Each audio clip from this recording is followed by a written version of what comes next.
You've read about PERS in our headlines for years now. The big takeaway? Public employers are drowning in pension debt. Oregon's retirement system is about $22 billion in the hole, and the problem isn't going away anytime soon. So how did we get here? Let's start from the beginning. PERS is short for Public Employees Retirement System. It's a pension fund that's supposed to help usher Oregon's nearly 350,000 current and former public employees into retirement. PERS is supposed to benefit our firefighters, police officers, and people like, say, Joe. Let's meet Joe. Joe's a public school teacher who started working in 1946, about the time PERS started. Every paycheck, Joe put a required amount, which varied over time, into his retirement account. And that money was invested mostly in conservative things like government bonds. Fast forward 25 years to 1970.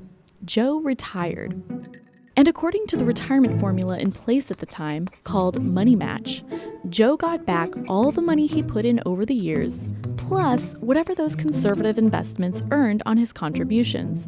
That amount was then matched by Joe's employer, and the total was paid out as a monthly benefit, based on things like Joe's life expectancy and the expected returns on the account as he drew it down in retirement. Now, that's pretty much how PERS worked for the first few decades of its existence. But as it turns out, Joe's pension was pretty lousy. Low interest rates from those conservative investments translated to low pension benefits. So low that legislators and the PERS board started to tweak the system, which included making the money match method more generous. So here are some tweaks they made. First off, they allowed pension managers to invest in higher risk stocks to grow employee accounts faster. Also, in 1975, and this is crucial, so pay attention, they established a guaranteed rate of return for employee accounts, meaning no matter how markets performed, employees were guaranteed something. And that something was a rate that fluctuated between 7 and 8% ever since. But that rate wasn't pulled out of the sky. Fund managers really assumed markets would earn that every year. And for a long time, that turned out to be a pretty conservative assumption. Until it wasn't. Let's explore that through Joe's son, Jim. He's also a school teacher.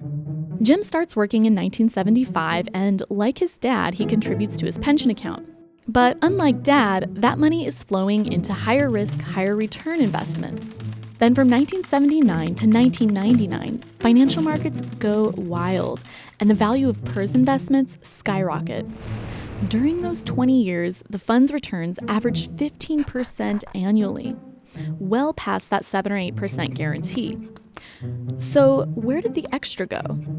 As it turns out, and this is the other critical piece of the PERS problem today, Jim got that too. See, the PERS board, which was then dominated by public employees, voted to credit the bulk of those earnings to public employee accounts, against the advice of financial advisors.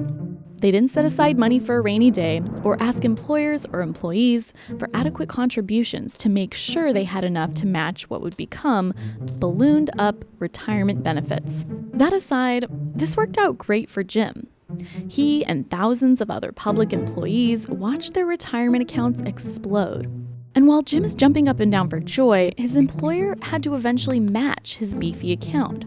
On top of that, that same account now earns that generous 7 or 8% while Jim draws it down in retirement. People like Jim got all the upside of the system with essentially no risk. In fact, Jim ended up earning more in retirement than he ever did teaching, and he's far from alone. By 2000, career public employees were retiring on average with annual retirement benefits equal to their full salary. That's double what lawmakers had targeted when they made the earlier changes to the system. And some members earn far more. But remember that rainy day? It showed up. First during the 2000 dot-com bust, and again during the 2008 Great Recession. Both depleted the PERS investment portfolio. So that's essentially how PERS dug itself into the hole we keep referencing in our headlines.